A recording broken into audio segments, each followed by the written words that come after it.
And we ask that you will open our eyes, open our ears, and open our hearts so that we can see, hear, and understand what your word tells us, so that we can understand how to better walk with you in our lives and pay better attention to your feasts and your festivals. And we thank you for it in the name of Yahushua. All right, so this is called Passover, Unleavened Bread, and the Counting of the Omer, the Road to Shavuot. We'll take a little 1 week sabbatical from Yochanan. Although I did finish Yochanan, this was only supposed to be like a little 1-page explanation. And, well, you couldn't do 1 page because you have to go and explain all of how Passover and unleavened bread works. And so by the time it was done, it was a 5-page ordeal. And Yochanan was finished. It was 3 pages. And my wife, being the loving person that she is, says, you can't make those people sit through 8 pages of... So, you know. So, she saved you. But, so anyway. So counting the Omer can be confusing for some. This study will hopefully shed some light on this Torah-mandated practice. It's commanded that we count the Omer.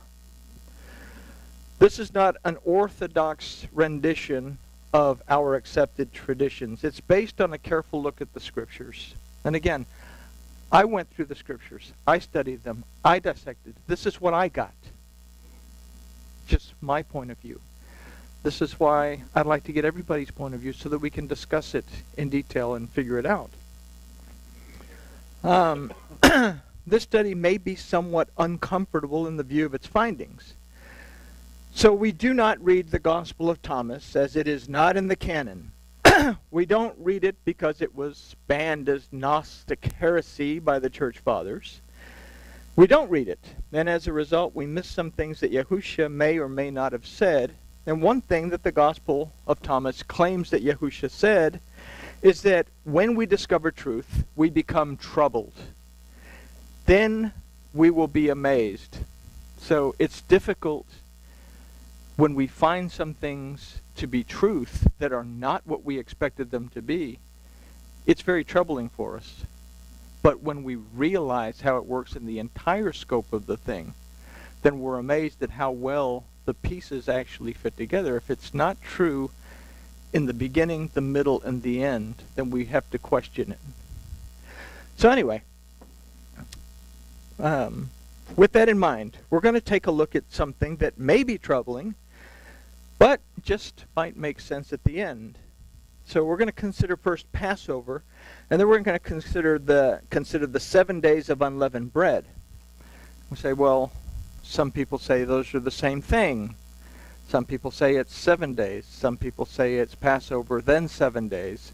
So let's consider what the Scriptures say. And we're going to start in Shemot, in Exodus, and we're going to look at several verses in Shemot that speak about Passover and unleavened bread specifically. And we're going to start with chapter 12, verse 14. That says, and this day shall be unto you for a memorial, and you shall keep it a feast to Yahuwah throughout your generations, and you shall keep it a feast by an ordinance forever. So, what is done at Passover? So let's consider these verses from Shemot. Your lamb shall be without blemish, a male of the first year, and you shall take it from the sheep and from the goats. And you shall keep it unto the 14th day of the same month. Now we get all excited because on the 14th day is when we're supposed to celebrate Passover, the 14th day of the first month. And we're supposed to, we think, have a Sabbath and not do any work. But when we read in the Torah, you keep it till the 14th day of the same month, and the whole assembly of the congregation of Israel shall kill it at dusk. In Vayikra, it says from evening to evening. So we have a day here. Well, actually, let's move on to verse 7 here. It says, and they shall take the blood and put it on the 2 side posts and on the lintel upon the houses wherein they shall eat it. So we can't exactly consider this to be a Shabbat. Shabbat means to stop working, not to do any work. What are they doing? We take note that work is being done on the 14th day that we call Passover. So this brings us to the first question: is Passover a Shabbat if there's work to be done on it? Now, there is a kind of a waiver given for unleavened bread for the first day and the seventh day. The only type of work that's permissible is to prepare the food that you're going to eat on that day. Beyond that, you will do no servile work. You will not work as a slave for Egypt. And then when they were out of Egypt, you won't work on this day. It's going to be a set-apart convocation for you. So we take note that on the 14th day, what we call Passover, is Passover Shabbat. So we're going to touch on that in a moment. Let's take a look at verses 15 and 16 that begins a new concept, which is that of the Feast of Unleavened Bread. We've just talked about Passover, and what we're going to find in Vayikra is that this 14th day is called, he says, this is Yahuwah's Pesach. This is a preparation. Then there's a 15th day. So 7 days shall you eat unleavened bread. This is why the first day you shall put away leaven out of your houses. For whosoever eats leavened bread from the first day until the 7th day, that soul shall be cut off from Israel. 16. And in the first day there shall be to you a set-apart convocation. And in the 7th day there shall be a set-apart convocation. No manner of work shall be done in them, save that which every man must eat. That only may be done by you. So, if you have to make a sandwich on this day, you can make a sandwich, but you can't do anything else. Okay? On the first day and on the 7th day, that is. So let's consider this. These are separate events in what we call Pesach altogether. We have a tendency just to call the whole thing Pesach. We call the whole thing Passover. But really it's Passover on the 14th from the evening of the 13th, which is, if we go by the Torah, evening to evening. The evening of the 13th is actually the morning of the 14th, till the evening of the 14th, which is actually the morning of the 15th. Everybody with me? From evening to evening is the day. We get confused. Well, our day starts at, well, I don't know when yours starts at. Our day starts at 5, 6, 7, 2. Depends. So these are separate events altogether. This is a total of 8 days. There's Passover, then there's 7 days of unleavened bread. Passover, the lamb is killed at dusk. And this is verse 6. Its blood is smeared on the doorposts and the lintels. The lamb is roasted and then eaten until the evening. Unleavened bread is actually when the lamb would be eaten. It would be, this is a total thing. You're preparing the lamb at Passover. You're eating it in the evening on unleavened bread. You're eating it with unleavened bread. So it's a continuous thing, but it's 2 separate events. Everybody with me? Because I'm confusing myself. It's okay. I spent a lot of time that way. So everyone is to eat it quickly and be prepared to leave. Consider verse 11. And thus shall you eat it, with your loins girded, your shoes on your feet, your staff in your hand, and you shall eat it in haste. It is Yahuwah's Pesach. What's happening? They've smeared the blood. They're inside. They're going to eat this roasted lamb. And while that's going on, the destroyer is going to come, take care of the business. The next day, if there's anything left, they burn it up, and they prepare, because the following day is going to be first fruits. What is this? It's when they're liberated. And this is a liberation. Yahusha is a representation. And I know I probably have the thing chronologically ever so slightly off, but what I'm talking about is liberation takes place after this. They wave the sheaf offering shortly after that. So, Passover and unleavened bread are 2 separate events in the Torah, but they occur so close together that if we don't take the time to carefully read the text, we consider it to be one event. And if we go to, and I'll just go over there real quick, to Vayikra 23, or Leviticus 23, verse 6, it's going to tell us.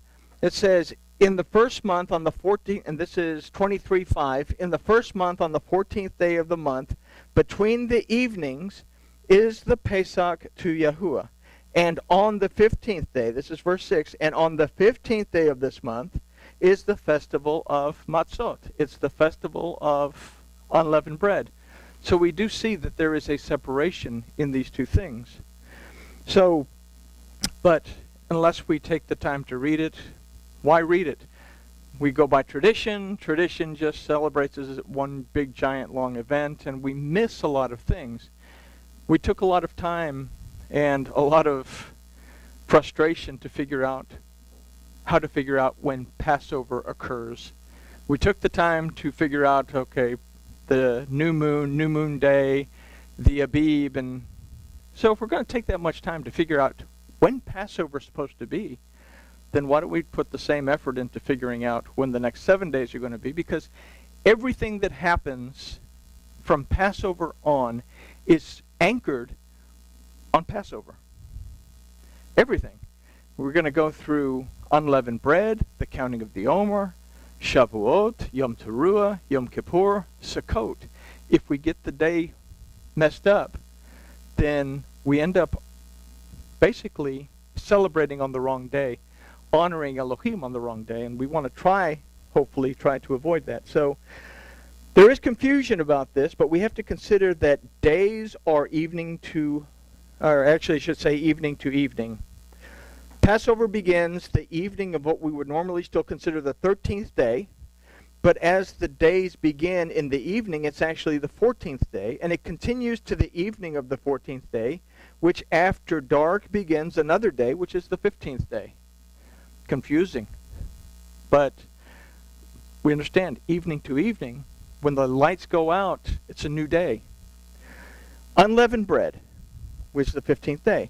The lamb is killed during the daylight hours of the 14th, dusk, and it's consumed in the evening. A new day, which is unleavened bread, the lamb is to be eaten before the morning. So if there's anything left, the Torah says, burn it. Get rid of it, nothing's to be left. So consider verse 18. In the first month, on the 14th day of the month, in the evening, you shall eat unleavened bread until the 21st day of the month at evening. So Passover is considered a Shabbat. Passover is now considered a Shabbat, a day of rest, but in reality, it's a day of preparation. The only thing that it's called in the Torah is a memorial. It's a day. Don't forget Passover. Because if you forget Passover, you're not going to be able to chronologically align everything else. It's going to be a memorial. Okay? On the 14th day, the lamb is slaughtered. Its blood is smeared on the doors of the households of 600,000 people. Then it's roasted. Not just one lamb, but enough lambs to feed 600,000 people. So this is work. It's not a day of rest. If this much work is done, is Passover then really a Shabbat? Because we've considered it to be a Shabbat, but we've not separated the two. Passover, the preparation, and then unleavened bread, which is the first day, which is Shabbat, or a Shabbat. There's a difference. We'll talk about that in a minute. The first and the last day of unleavened bread are also called Shabbats, days of rest. They are called Shabbats by Yahuwah in his instructions to Moses. So with this in mind, how do we count the Omer? So we go to Vayikra 23, go to Leviticus 23, and again, I laid out how I went about it, and it's just my outline. And I encourage you to go back and go through it again, and I want to know what you're talking about, the Yahusha part and everything, because I didn't go all the way to Brit Hadashah. I just simply said this is what the Torah says specifically. So it's everything. We have to take everything into account. I say, if we just take the beginning part without considering the middle part and the end part, then we only have half the story. So in essence, this lesson is only half the story. We have to add the parts that we're missing to it. So, consider Vayikra 23, and this is verse 11. And he shall wave the sheaf before Yahuwah to be accepted for you on the day after the Sabbath, when the Cohen shall wave it. So the Sabbath here is the first day of unleavened bread. It's not the seventh day. But then that gets confusing because it's also going to say after the seventh day you start. So we're going to look at that in a minute too. So after the Sabbath you wave the sheaf. So, and in the day when you wave the sheaf, you shall offer a he-lamb without blemish on the first year of the burnt offering to Yahuwah. So this is what we would call first fruits. The sheaves will be waved again on Shavuot. And the meal offering thereof shall be 2/10 part of an ephah of fine flour mingled with oil, an offering made by fire unto Yahuwah for a sweet savor. And the drink offering thereof shall be wine, the 4 parts of a hin. And you shall eat neither bread, nor parched grain, nor fresh ears, until this selfsame day, until you have brought the offering of your Elohim. It is a statute forever throughout your generations, in all your dwellings. So, this waving of the first fruits is a very important thing. It doesn't say that it's going to stop. It says what? It's a statute forever throughout your generations. Yahusha understood this. Yahusha was involved in this all the way to the end and beyond the end. So, 15. And you shall count unto you from the day after the Shabbat, from the day that you brought the sheaf of the waving, 7 Shabbatot shall there be complete. So the count is to begin at first fruits. Okay? Because it says the day after the Shabbat. Question that comes up is, which Shabbat? The first Shabbat or the 7th Shabbat? Because you have 2 Shabbats. If we consider Yahusha in the equation, Yahusha was dead for 8 days or 3 days? 3 days. So if he was dead for 3 days, he died on Passover. He had to die at Passover. And if we go by what Brit Hadashah says, he died at exactly the time that the last lamb would have been slaughtered for the Passover at the temple. He's buried at Passover. Okay? There is, the lamb has been prepared. He sleeps through unleavened bread, because I imagine it's a lot of work, the whole Tav thing, saving, delivering everything and reuniting Israel with Judah, and, it's just work. So he rests on the Shabbat. He rests on unleavened bread. Then is the question, the third day. What is the third day? If we say that it tells us that after the Shabbat is the first fruits, and if we say that Yahusha is the first fruits of the resurrection, then we have to understand that it was on first fruits that Yahusha would have risen. Okay? So the Omer count begins. Now he was visible. Why was he only visible for 40 days and not for 50 days? Which is an interesting thing. Maybe they just, had a glitch in writing the thing and they just mistranslated it was supposed to, I don't know. But anyway. So, the counting of the Omers to begin after the Shabbat on the day of the waving of the first fruits. So we are to count not 7 weeks, which is a mistranslation in our Bibles. A lot of our Bibles say you count 7 weeks. So we say, okay, well, if I count 7 weeks is 49 days, and I add a day to it, and I have my 50 days. But we are to count 7 Shabbatot. And that Hebrew in the paragraph is exactly what it says in the Hebrew of the verse. 7 Shabbatot, including the 7th day of the Feast of Unleavened Bread, which is a Shabbat. So when we've completed counting the Shabbats, we are to continue the count until we've reached 50 days. We continue the count on the day after the seventh Shabbat, shall you number 50 days. The word that's used for the phrase, shall you count, is tisperu, that means to accurately count. To accurately count. It also means to recount. If 7 Shabbats are not equal to the 49 days plus the 1, if they don't equal the 50 days, then we are to continue to count until 50 days is reached. 50 days is the accurate number that is being sought by Yahuwah. 50 is the numerical value of Nun, the letter that represents life of the soul. Why might we consider this to be of importance? We can consider Pesach and the counting of the Omer to be a preparation of the soul to receive the Torah. Our soul becomes a clean slate during this time of preparation. Again, what happens at Pesach and unleavened bread? Traditionally, we think, okay, they are delivered from Egypt. If we say that today we are delivered from whatever bondage, we let go of whatever keeps us in bondage during Passover, we look at ourselves to find out what leaven is in this house during Passover, then we can present ourselves as clean, the first fruits. Then we have another 50 days to really examine ourselves, because Shavuot is a big thing. Something very special happened at Shavuot when they traveled from Egypt and they ended up at the mount of Mount Sinai. So we use an interpretation of weeks, and considering that only the 7th day is a Shabbat, naturally we would think that Shavuot will always be on Sunday, as it's the day after the Saturday Shabbat, which is Sunday.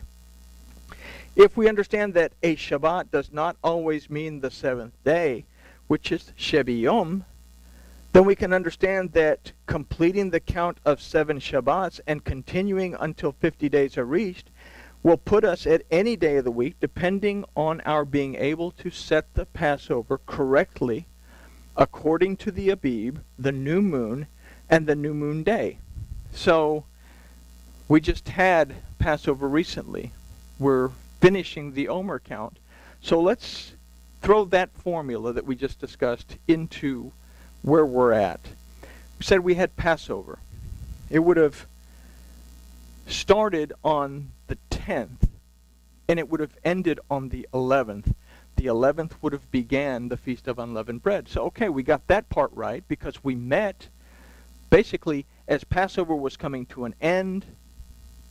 The lamb was prepared, everything was prepared, and we met as unleavened bread was beginning. So we got that part right. So Wednesday, April 12th, was the Shabbat. First fruits would have been Thursday, the 12th, after the end of unleavened bread. Okay? So we would begin the count. Saturday, April 14th, would have been Shabbat number 1.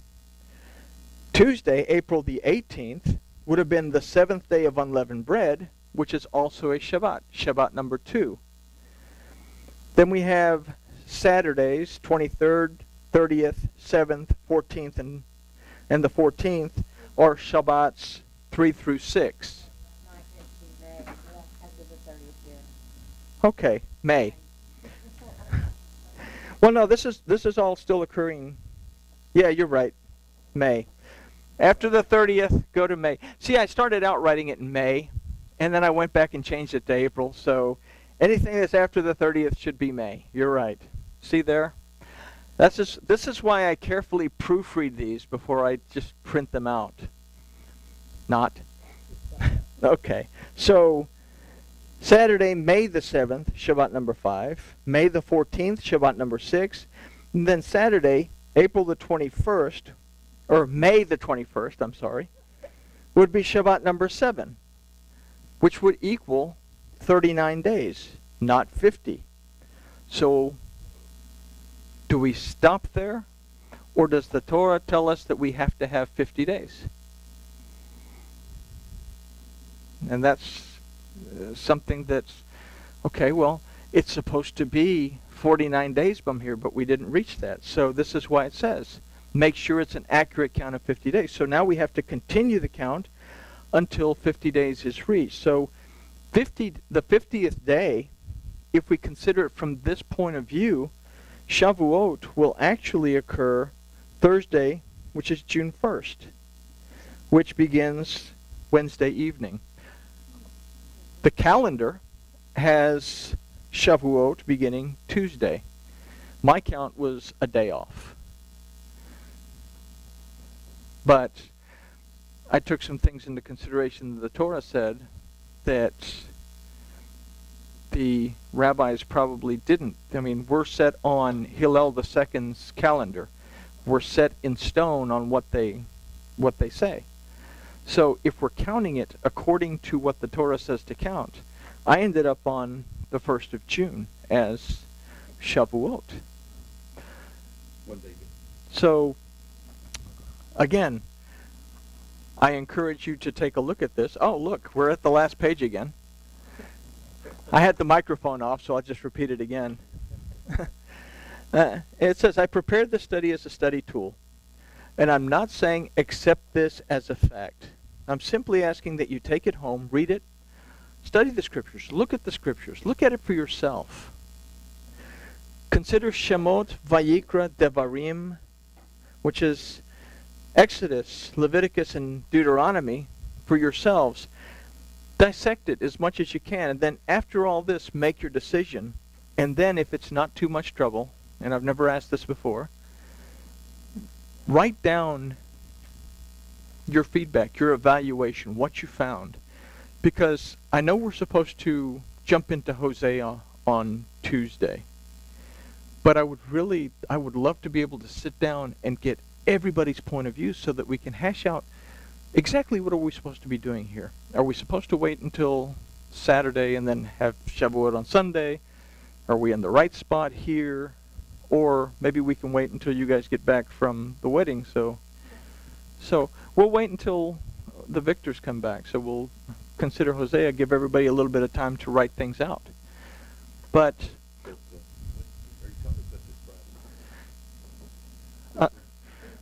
it'd be whenever the first comes around. Yeah. Next week, this June 1st, the first month. Yeah. Not that. Okay. Yeah. Yeah. So, but anyway, I say this is an outline. This is what I got going